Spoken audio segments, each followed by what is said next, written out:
But before that, I think, as we're still 40 kilometres out, 25 possibly, we will see a lot of action. And again, this positioning is going to be important here, because the little bit of a hill is going to make it that bit nervous as well. They're all going to be afraid that they will lose some time. If the peloton splits and you're not in the front end of it, you could find yourself losing a handful of seconds, and that's going to mean nervousness once again between all the big teams and the big favourites. Yeah, certainly. Well, everybody gets nervous in the last 25 kilometres or so, and this little loop of 14, it really comes down to racing in 14 kilometres today, into Montecatini and then up and then out over the hill at Vico and then back down again.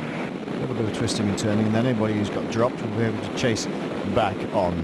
Our colleague from another broadcasting station, ITV4, back in the UK, Ned Bolting. Hello, Ned. He said, what's it like? What's the caravan like here? He was writing on @spokesmen. It's pretty big, actually. It's same sort of format as the Tour.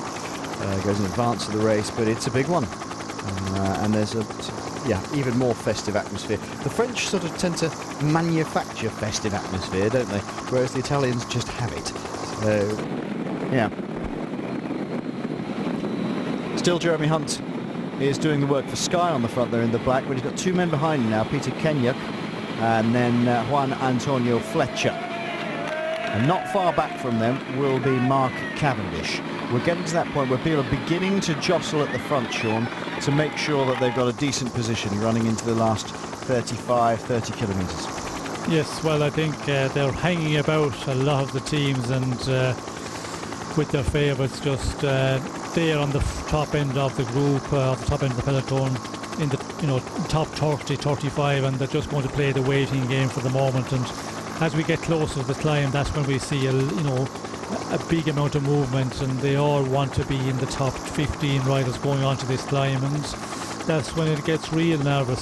Sometimes it can start 30, 35 kilometres out. Other times they can wait until the final 20 kilometres. You just never know, and for that reason you have to be pretty close to the front of the bunch. You can't afford to be too far off, because if one or two teams suddenly start really pushing it on, well, then you can find yourself a long ways off, and you have to make a big effort to make it to the front of the bunch again. And that's what they're doing here. We can see all the teams with their favourites for this overall classification. They're up there. The sprinters as well, they will move up a bit as well, although the sprinters their bike handling is so good, they can stay in this group, 30th position, 40th position, and hang around there for the moment. And as we get close to the climb, they will really move up as well to the top 15, 20 riders in the main bunch. There's our 5 breakaway riders. Looking over the shoulders, Mikel Delage now. He had Manuel Barao with him for company. One thing that must have been a bit demoralising for the breakaway today was early on in its stages, it got told to slow down and not to start increasing the gap. Why? Because the peloton got caught at a level crossing. And what happens there is that the breakaway gets over the level crossing, the bridge, the barriers come down, and they say to the breakaway, right, now you've got to just slow up and wait for them to establish the same gap as you had before, and then you can start going again. Must be terribly demoralising, Sean, doing that. Well, it's a racing incident as far as I'm concerned. It would certainly really kill the little bit of morale you would have left when you can see that the break wasn't going to be allowed any advantage, and then the peloton gets a level crossing, gets held up for a small amount of time, and you have to slow up. Well, that would definitely really kill off the little bit of hope you had of staying out there to the end of the stage. I think was it in Roubaix or in Flanders a few years ago, where Luis Passamontes dived underneath a barrier and got going again, and carried on and established a pretty big old gap. I think he was chucked off, if I remember rightly.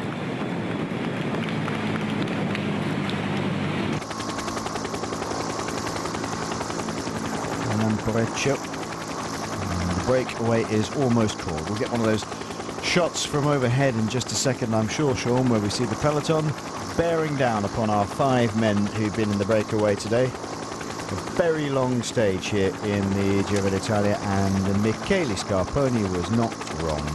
Not the most interesting of stages to watch, or to commentate on, or probably even, or to ride, really. I mean, you can use it as a rest day, but as he said, the leaders will have to be attentive towards the end, but actually it's a very, very long, boring day for them. Sights of Euskaltel, Michael Delage or Francis de Jeu at the front there, TFDJ on the side. The Vacansoleil rider is Stefan Denifel. In the blue of Saxo Bank was Manuel Bearo, and Olivier Kaysen was the man from Lotto Belisol. In 22 seconds, they're just being dangled on a string at the moment, Sean. There's nothing else to do.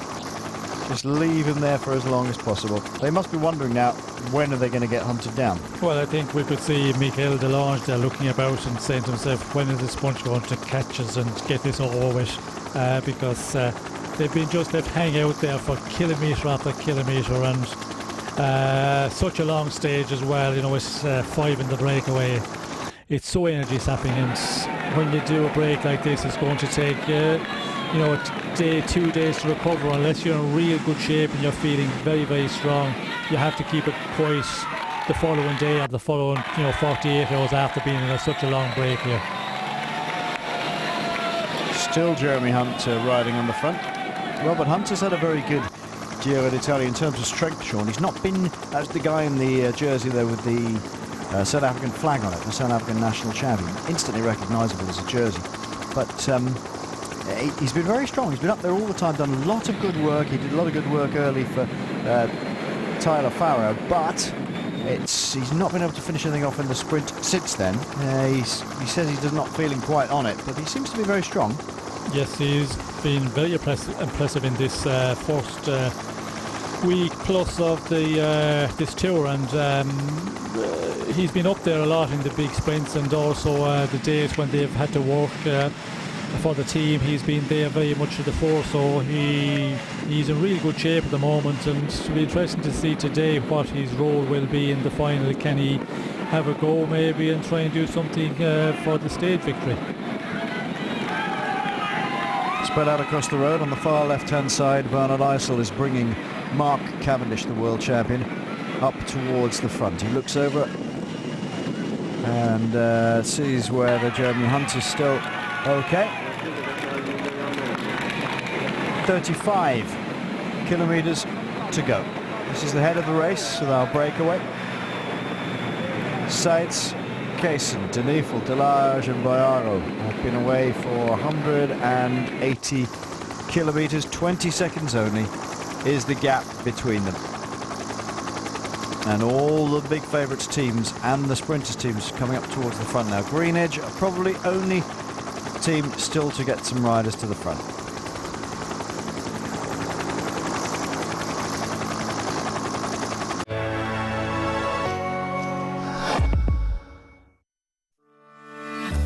What if a TV could be more than a TV? What if it could grant your wishes? What if it could let you look into the future? What if it could make you fly together? Could you still call it a TV? We call it the new Smart Viera, where smartness meets stunning picture quality.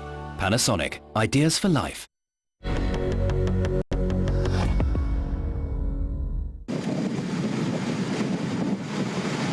To be strung out in one long line. Alfredo Belloni is the last man in that group. And 16 seconds only for these 5 escape riders.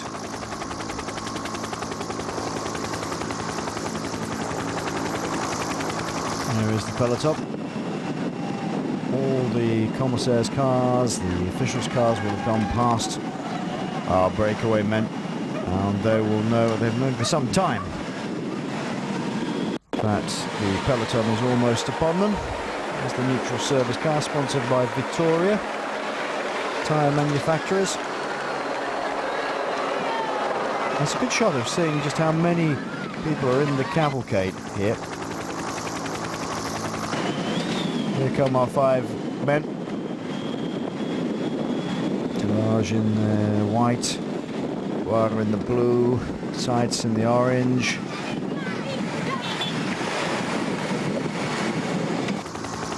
It's all going to be over very, very shortly, Sean. And still a fair way out, though, 32.3 kilometres. And are the big teams going to just start to take control now? Or is it the favourites teams who take control, or is it Sky and Orica Green Edge who take control? Well, I think there will be a lot of teams on the front. Who exactly will take control, and that is the question, because they're all going to try and play the waiting game. As you said, there's 32 kilometres still to go, and almost on top of our 5 breakaways, just about over. It will only be another handful of seconds, I suppose, and it's going to be a nervous time, because the teams, all the big teams, will want to stay on the front and keep their men out in front end of the bunch, and this is going to be a bit of a nervous final.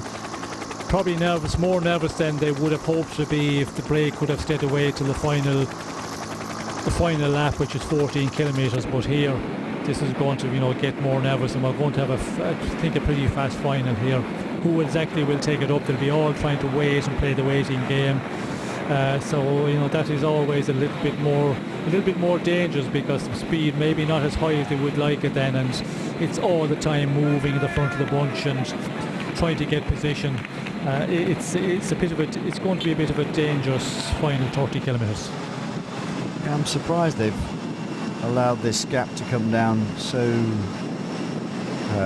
such a short number of seconds. We're still 30 kilometres to go.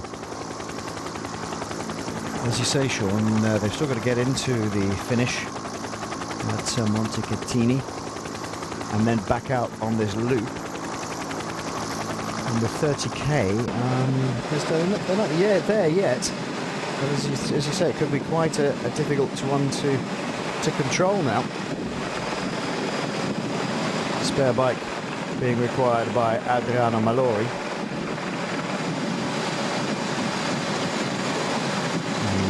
Malori clearly having something that required, but certainly when the peloton's up to speed, Malori requires to get a new bike rather than a change of wheel or so forth. Here we go. At the front, Bearo, the best young rider of the first 3 or 4 days. Excellent time trialist, as we know. He's really good in the early time trial.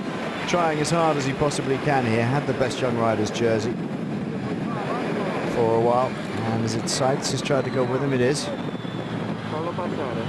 There's Michael Delage, Stefan Denifo and Olivier Kaysen have given up the chase now, given up the ghost.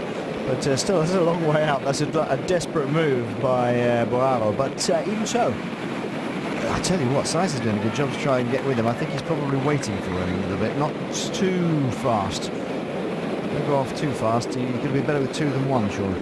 Well, it's certainly better with 2 than 1. But again, it's just this, final burst from the men in the breakaway, and who is going to stay on the longest out in front. As we can see, I think the bunch has slowed up here, and it's only going to be for a short-lived period here, because as we get into inside the 30 kilometres to go, I think there will be a lot of movement here in the front of the bunch, and just the speeds will start picking up all the time. So for our leader on the road at the moment, Boaro, looks like the Escatel rider says is not going to make it across to him. I'm not surprised that he's clearly not got across quick enough, and he's such a good time trialist, this young man.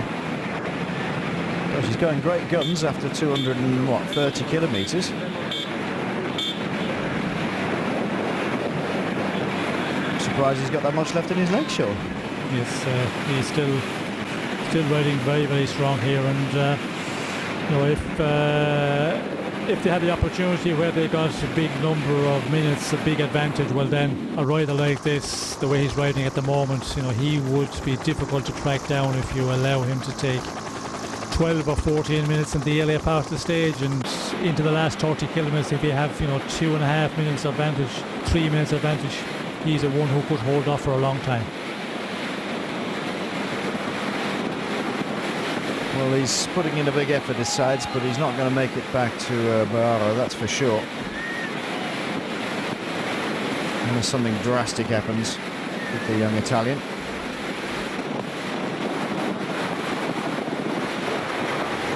There he is on the top of your screen. Just a handful of seconds separated the 5 breakaway men from the peloton. But these two trying to push out as long as they possibly can.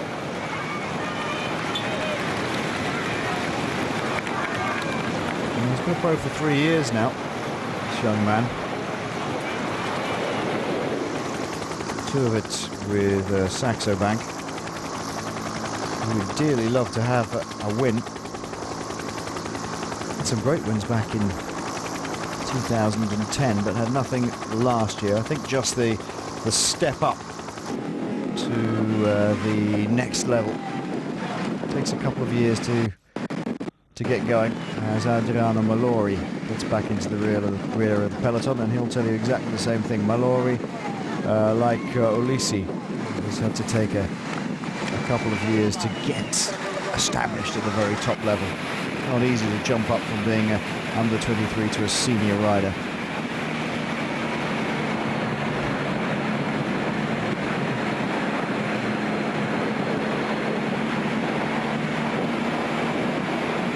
Seven kilometers to go, and Emanuele Ferraro is going pretty quickly, one has to say. He's got 19 seconds on the chasing rider, Adrian Seitz. Which begs the question, how much has he still got on the peloton? Probably about 25-30 seconds, I would think, Sean, now? Yes, it's probably up to the 30 seconds mark, and we can see, you know, the service car is in between, so it could be a bit over the 30 seconds, but he is riding real strong here, and you know, in the team they will be saying tonight, well, you know, a pity the break never got a big advantage, and you know, there'll be a possibility of getting a stage win for Saxo Bank here, which would be, you know, hugely welcome to the team, because they haven't had a great beginning of Giro. The first week hasn't been, you know, really good for them, and a stage victory at this moment for any of the teams who haven't had success, it would be a great bonus before we go into the final real difficult week. He really is a fantastically talented time trialist. Is this Serpa? No, Gordiano. Oh yes, it's the blue jersey. Didn't quite see the blue in there for a minute. Gordiano has had a problem as well, the mountains classification leader. Flinging his bike backwards and forwards through the cars. 103. Wow. Well, that is a big gap he's opened up. And still on the front, Sky in the black with a blue stripe down the back. And Jeremy Hunt setting pace, but boy, he's a strong boy, isn't he? Boyaro, he's gone away, and 104 is the gap now, 25 kilometers to go. I'm sure they won't be panicking yet, but even so, that's a very strong move. Well, it's a big effort, but how long will it live for?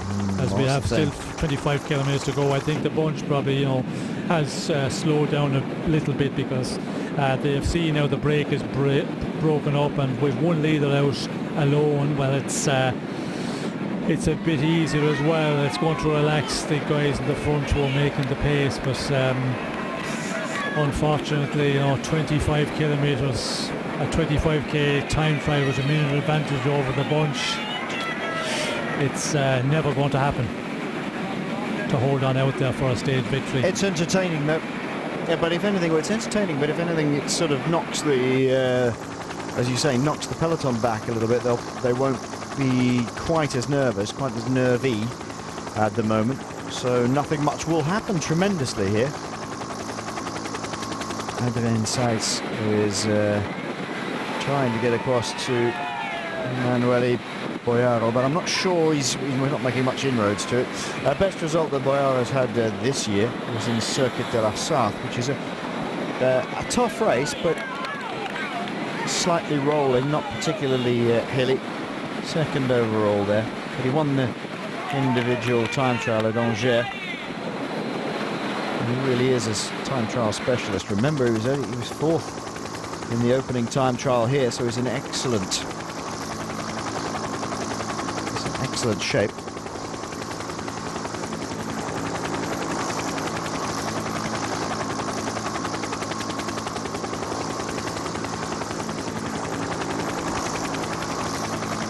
1:05. And it's sort of about evens now. It's not going out or coming back in, and as Sean said, it's going to be hard today for anybody to do anything.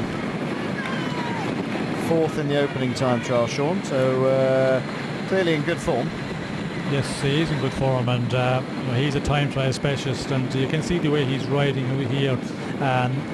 He pulled out an advantage very quickly, and from the rest of the breakaway, we see the Escatel rider, the Spanish rider, says he's trying to get across, but it doesn't look like he's ever going to make it. When he did not make it immediately when Boraro went in the attack, well, it was always going to be difficult for him. Against the strong time trials like this, if you're not in the wheel real quickly, well then, always difficult.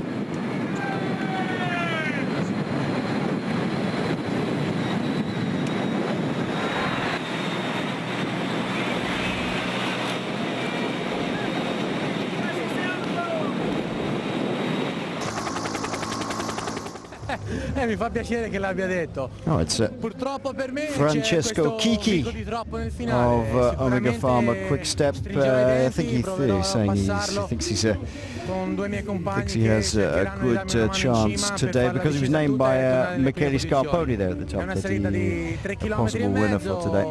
Sto abbastanza bene. The last 3 kilometers are going to be quite difficult for him.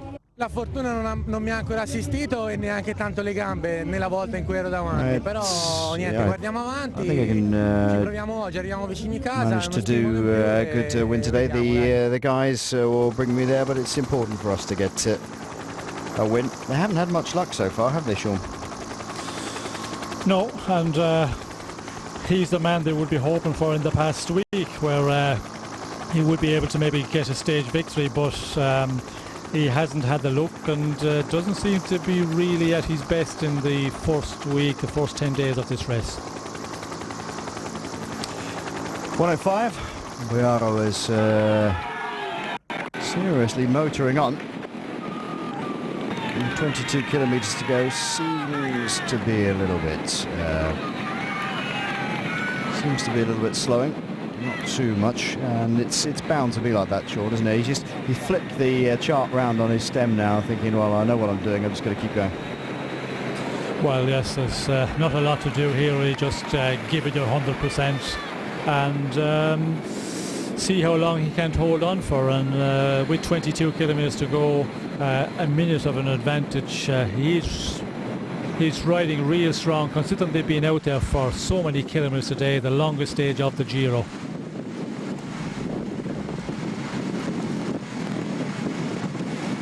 There's Matt Goss at the back in the red points leaders jersey. Nervoso, c'è una salitella di 3 chilometri in cui sicuramente well, it's the last 3 kilometers that are going to be quite difficult. Faranno una corsa dura e cercheremo di essere the hill is 3 kilometers, and that's going to cause us problems. We're going to get the team together to get us over that. Prima bisogna anche vedere come viene fatta la corsa, no? Quanti corridori vanno first of all and get into the last bend. Qualcuna squadra che prende I've got la good team for it. Di seguire e chiudere su di loro. Sicuramente Green Edge cercherà di fare la corsa dura, no? Per fare staccare Mark, want to win the stage, ma comunque penso che adesso sta in condizione, ha una bella squadra e they've got a good team for that, but I've got a pretty good team as well.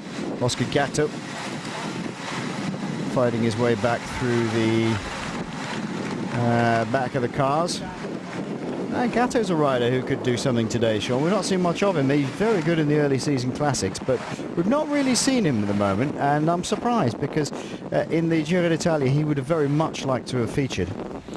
Yes, they certainly would love to feature, and for him in the Giro it would be real good, to get a good performance, and if he could get a stage victory, well then that would make his season, make it for the team in the Giro, as there are many others. And like, there's so many, the pretty good sprinters have been there on occasions during the first 10 days, and they will be all hoping today, first of all, get over this climb and get to the finish and have a go. Brave effort by this young man, but it's not really going anywhere now. He went off great guns, but he has been out there for 180 odd kilometres. Massively long stage today, 255k. They've had a lot of very long stages in this year's Giro, Sean. 3-4 stages over 250 kilometres, or near 250 kilometres. Yes, it is a very difficult Giro, considering the nervousness of the stages and the distance as well. And today's stage is a huge long one, and it's although it has been going relatively slow, it's still many hours in the saddle. It does take a lot of energy out of you. 41 seconds only. Saxo Bank gets some good airtime, and the young Italian Boiaro still ploughing on, but they are really speeding up behind. Gatto being brought back into the peloton here. Remember, we've got that 3-kilometre blast up the hill into Vico. That's going to be important. And the last time we came here, it was a win for this man.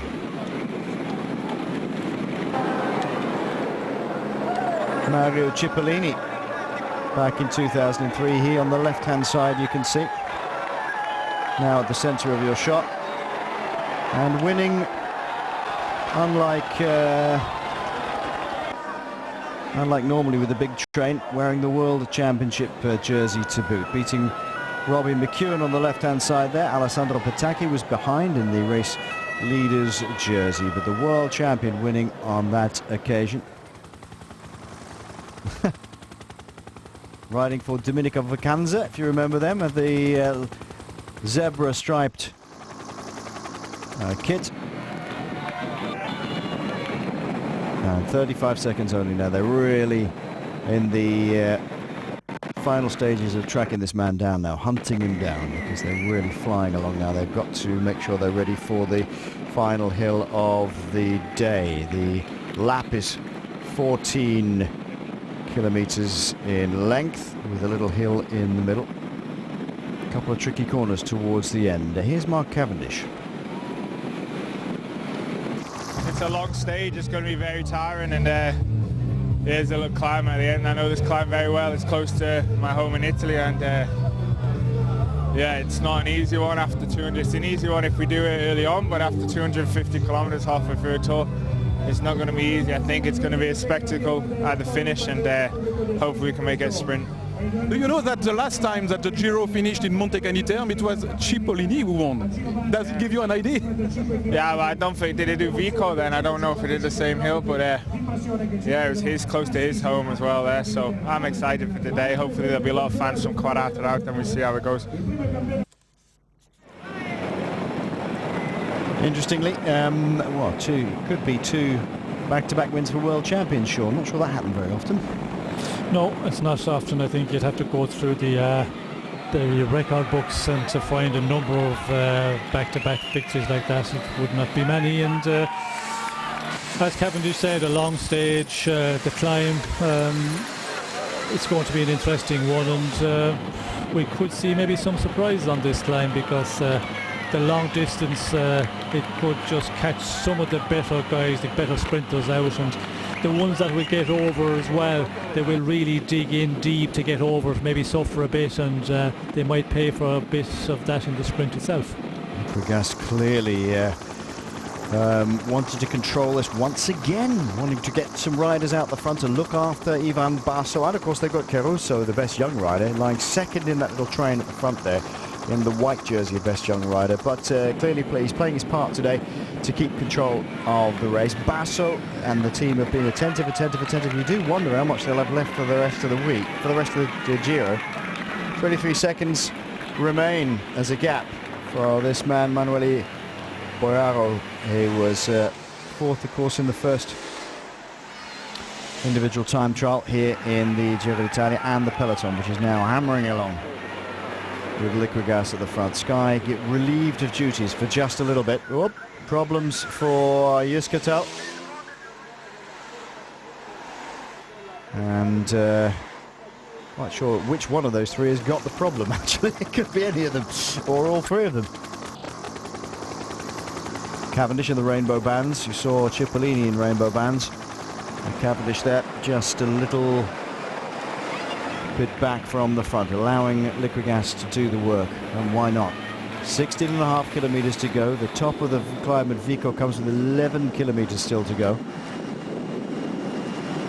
And so it's beginning to get a bit nervy, and people are starting to get around the outside and mass people towards the front. Colnago again here, Sean. 1, 2, 3 riders at the front in the light blue. You can see them head on there, just on the inside of Valerio Agnoli of Liquigas, and they're really, it's only Agnoli and Basso from Liquigas who are at the front now, and Colnago have brought 3 men there. It's been an interesting finish for Colnago. They're incredibly active all the way through. They really want this one. Yes, they have been very active, and they've been doing a good job for a team like Colnago. As we see, we're just under the 16 kilometers to go, and this climb, when you get to the 14 kilometer mark, it starts to just kick up a little bit, and you're onto the bottom slope of the climb. So it is an important moment. Position here is very important, because now we're so close to this climb, and it could be a decisive move on this. You never know what teams are going to take it up, who's going to go on the attack. Team Sky clearly showing that they had intent all day. They had Jeremy Hunt on the front, rolling along. Bernard Eisel did some work with him. He's now back right near the front. Coladan, I think, is the rider from Colnago, although I'm not entirely sure. I was looking at the 3 or 4 men from Sky. There's Eisel for Sky with the blue band across the front. And just behind him, Mark Cavendish. 9 seconds only. This is the run through towards the finish line here, Sean, and we get a glimpse of exactly what it's going to be like on the run-in. It's not particularly wide, is it? No, it's not majorly wide, as we can see here, but again, it all depends what way they arrive. If they have a real fast run, it will be stretched out, as we can see. Already problems. Yep. Is that Hajdar? Rasmussen, maybe.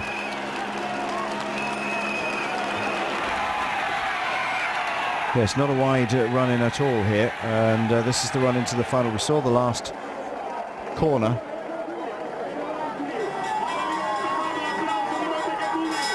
And the finish is very similar to the one we had back in 2003, Sean, into this with a wide sweeping left-hander. Now they are on the lap, and it's Movistar who are leading them over the line, with Sky also in this group, and everybody just holding station at the moment. They're not really attacking. They've got about a kilometre before they get to, or half a kilometre before they get to the climb.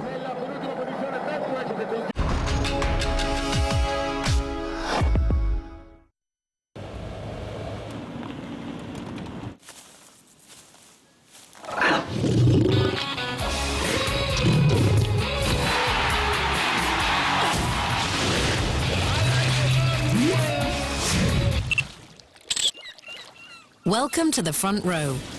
The new Lumix TZ30 with 20 times optical zoom from Panasonic.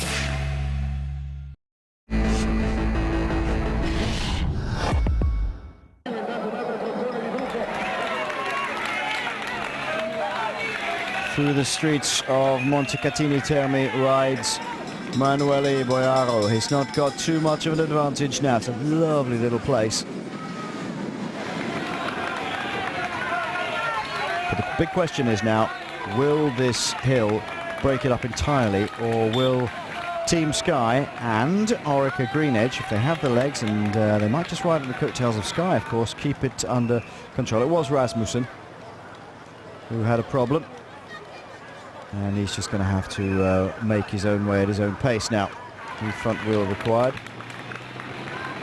All over for the brave Boiaro with 13.8 kilometers to go. The final man in our 5-man breakaway has been wrapped up. Movistar and 2 men from Green Edge now coming up to the front. One looks like Thomas Weitkus, and he certainly had another man coming up around the outside. Not forcing the pace, Sean, but it's good and steady. Yes, keeping the pace high, but not giving it 100% here. And I suppose just to keep the stretch on the group. As we can see here, the first 20 riders, there's a good stretch on them now. They're starting to pull out, and Movistar probably wants us, to do that, and that's the reason they just put that rider on the front there. And they have, I suppose, a chance here in this sprint, because with the riders they have, they could, get up here in the final and go for a stage victory. Not wanting to force the pace on too much at the moment, but Lotto Belisol have other ideas.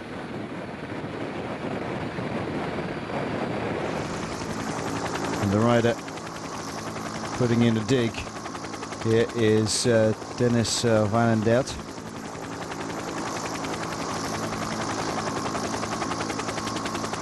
As you can see, there's 2 or 3 little hairpins going up to the village of Vico. Will they get down the other side? There's really only this chance, if you want to get away, Sean, to do it, and it's only really Van den Dert who's taken the initiative, and he's now got somebody tacked on with him. Yes, well, at the moment we're still a little bit from the summit, and Oops. I think, as we can see, riders getting in difficulty there, and a lot of riders losing contact, of course, but it's just 11 kilometres from the summit to the finish, so quite a bit more to go. And it will be surprising to see, because nobody really pushing on the pace here at the moment. We can see Luc Wiggers very much to the front of the bunch. Will there be somebody who will try an attack? And that will only be in the final 500 metres of this climb. It's Rigoberto Urán who's just had a little collision there. The other 2 riders, it looked to me like Francis de Grief and Moreno. The other 2 caught up with that.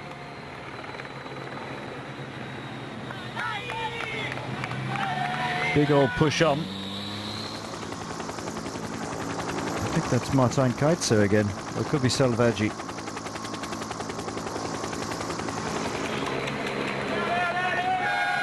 Well, not really getting much of an advantage, just down the other side. It is Salvaggi.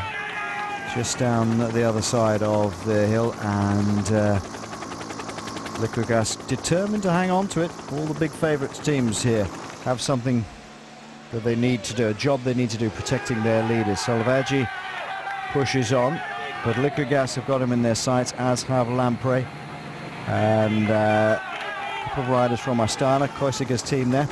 Van den Dert is being swept up. What a strong team Liquigas have, they really have. And Caruso just riding up the inside of Michele Scarponi there with no problems whatsoever to rejoin the group. And they are so strong, Sean, and they've been like this all the way through the Giro so far. Yes, very impressive as a team. They're doing a great job for the leader, and here they're just taking control on the front end of the bunch, not really going at a really fast pace, as we see an attack here from Visconti with Sildreyes of Astana. I think it's Caruso of Katusha, and the rider from Farnese Vini I haven't had a good look at yet. Sean, have you seen who he is? No, I haven't got It's a bit like Gatto or Rabottini, difficult to tell. Visconti missing out yesterday, must have been spitting blood, I would imagine. He really did miss out. He just came too late. Maybe he couldn't get through the gap, but he came a little bit too late. He was rocketing up the hill towards Joaquim Rodriguez, but didn't make it in the end. No, just a little bit too late, and was he, maybe a little bit in difficulty at a point, and then got it together a bit in the final, but still it was just that bit too far off. But he's putting in a big push here, and this is going to make it difficult for the sprinters to get through. With Liquigas making the pace in the front, it was a little bit easier there, but with this attack of Visconti, well, it's going to really stretch the buns out, and will it put some of the sprinters in difficulty? Visconti, Vicioso also in the group. De Negri, I think, is the Farnese Vini rider, and Caruso has now joined them to police it. If this one's going to go, they need somebody to go with it, Liquigas, and that's a good man to have go. Caruso been very good so far. It's Putting a few riders under pressure, but still within touching distance. Little gaps appearing though, Sean. Yes. Not big enough to cause too many problems though. No, well, it's, there's a lot of riders losing contact, but I think in the bunch here it's pretty much all in one line. There's not a split in the group for what I've seen there, so that looks good for going into the final 10 kilometres. And the sprinters, if they're all in there, well, you know, it's looking good at the moment, because that group of Visconti, they don't have an advantage, I don't think, to go to the finish. No, I would agree with you. It's only 10.5 kilometres remaining, and there's a very big group behind, and even those who've been distanced by about 10-15 metres, they can come back to this one. There's no doubt about that. Vicioso leads them down the hill with Visconti, De Negri, Caruso.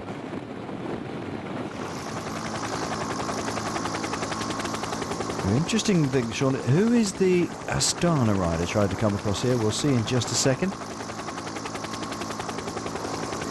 Or maybe we won't, as the case may be. It's the last last kilometre and a bit that is going to be the real problem now, the real test now. Looking for the sprinters, can't see the red jersey of Matt Goss yet. And certainly can't see the rainbow bands of Mark Cavendish. Now, will they have lost it completely coming up to the hill? Certainly Sky were in a good position, as were Green Edge. They had a couple of men. Visconti eases off the gas. There's a little bit of a danger ahead. Very sharp right-hander. And that gives a couple of riders a chance to come across. But Visconti soon twist the throttle and away he goes again. 4 riders, not with a big enough advantage to get away, but a little bit of work has to be done. It's a Kreuziger. Certainly. It looked like him from overhead. Romain Kreuziger, and Scarponi is chasing him. Kreuziger and Scarponi are the 2 riders chasing this little group of 4. This is an interesting move, Sean, because looking over the shoulder to see where Basso is, and they're going to have to chase just a few seconds, but if they get into this group and start pulling hard, Caruso's not going to do anything. Not looking like they're going to be get organised immediately. We can see they're looking about here, and surprising it was Kreuziger who went across there, but again we can see in the front of the bunch it looks like there's some of the liquid gas riders on the front, and of course we know with Basso he doesn't like taking big risk on the descent, and but with teammates about him it looks like that all is under control once again. Kreuziger and Scarponi trying their hardest to get away, but I mean it was a difficult one to make work, that breakaway, wasn't it? Because Visconti knows he hasn't got it was Gatto after all. He knows he hasn't got the advantage. He's not going to be able to get away. There is Mark Cavendish with Team Sky around him, the black with the blue band right down the middle. Visconti, they're talking about Ventoso and possibly the sprint for today, so he didn't particularly want to do something here. They go again, Movistar in the green helmet and the blue here. Trying to push on, get away across to that group. Ian Stannard, I think it is. Just ahead of Rigoberto Urán and Geraint Thomas, and then Mark Cavendish in the World Championship jersey. Yep, difficult group to try and get away, Kreuziger and Scarponi, because there's 2 riders in there at least who won't do anything at all. Caruso won't do anything because he's got Basso behind him, and neither would Vicioso because he's the leader's team of Katusha. Urán hits the front.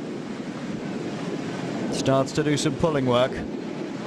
Still haven't seen the red haven't seen the red jersey of Matthew Goss here, Sean. And we'll have a look in this group now, but appears not to be right up at the front with Mark Cavendish and Team Sky. No, not at the moment. Do not see him there appearing. We can see Sky with Cavendish. You can see Renshaw is very close to in the wheel of Mark Cavendish there, but for the moment it doesn't look like Matthew Goss is in the 4 in the front of this group. No, it doesn't. Run pulls over. Fletcher from Sky takes over on the far right-hand side in the blue. That's royal blue. Macho Tozzato is looking around him to see where JJ Haydo, his sprinter, is. Sky doing a big job of trying to bring back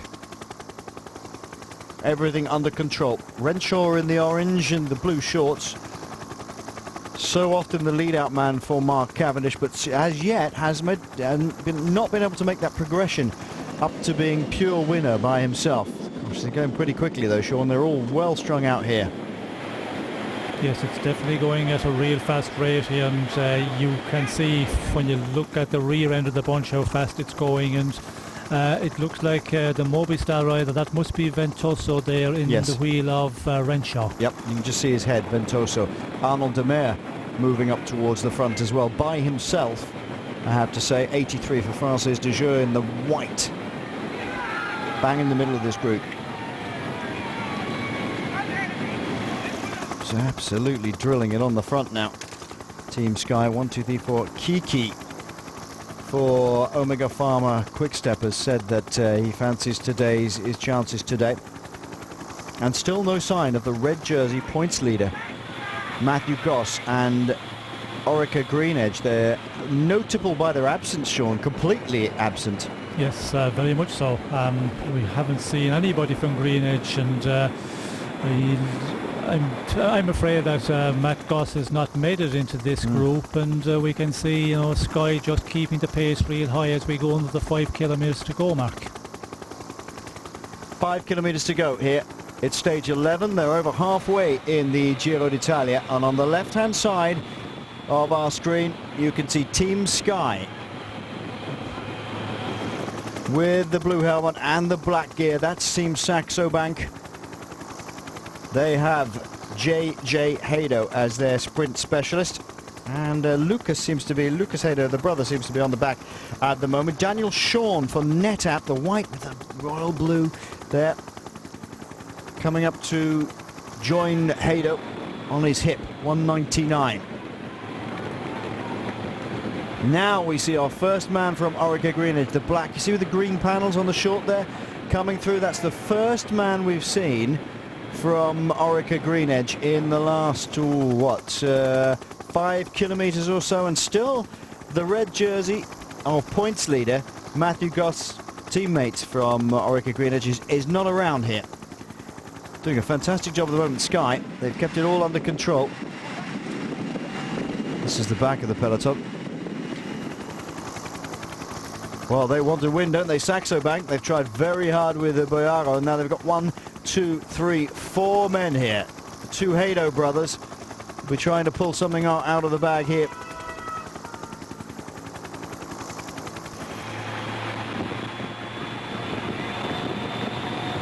Bit of nerves with 3 kilometres to go. Under the 3K to go banner.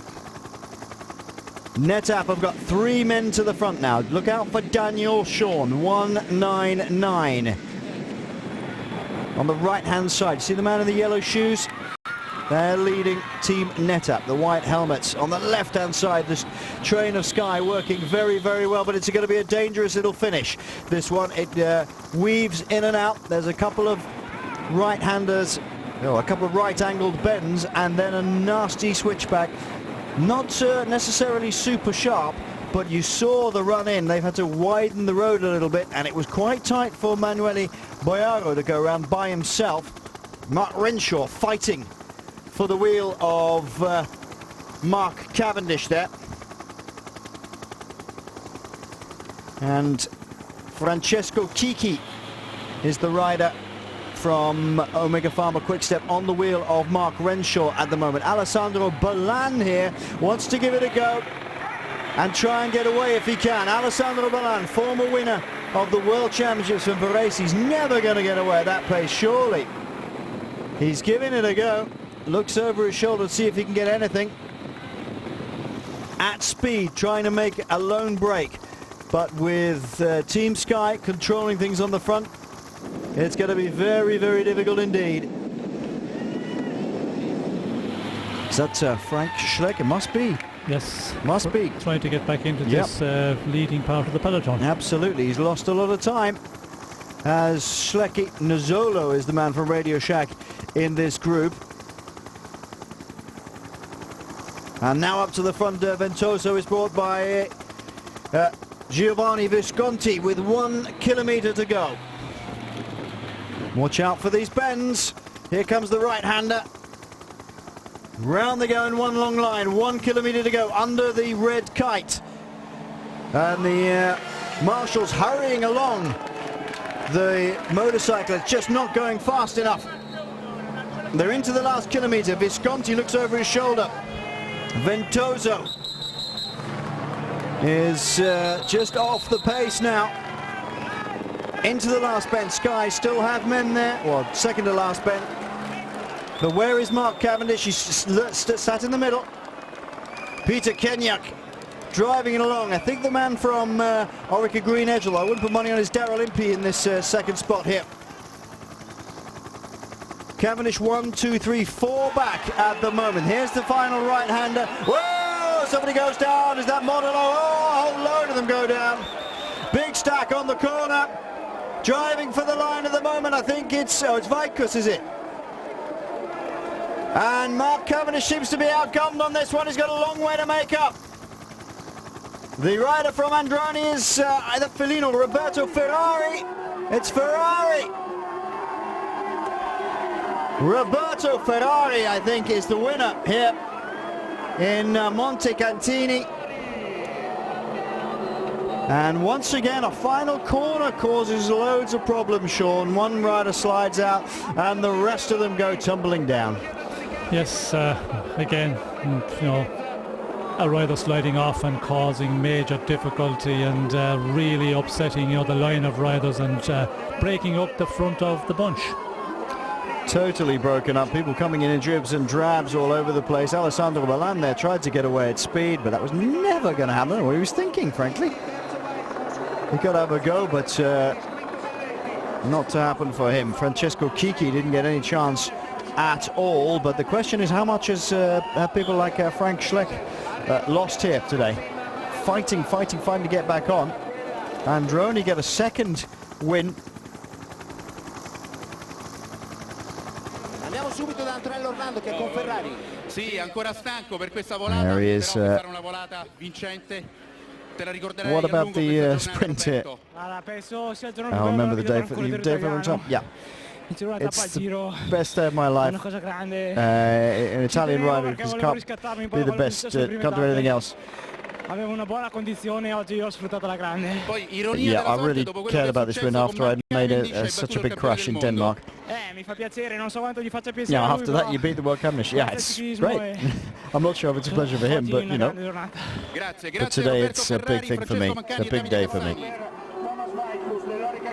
Roberto Ferrari then stays upright, Sean, gets the corner line absolutely right and takes the win ahead of Francesco Chicchi, Thomas Vaitkus, Mark Cavendish, Manuel Balletti, Giacomo Nizzolo. Daniel Shawn runs up there again, but Roberto Ferrari gets the right line through the corner, and that's what it was all about. Here, let's have a look back at it. Into the last corner they went. Vaitkus gets underneath. Oh, well, Mark Cavendish, I think the speed had to be knocked off just a little bit. Ferrari gets a perfect line through, and Vaitkus has got a good sprint on him, but not as quick as these guys. And I've got to say, Ferrari was accelerating away from Mark Cavendish at this point.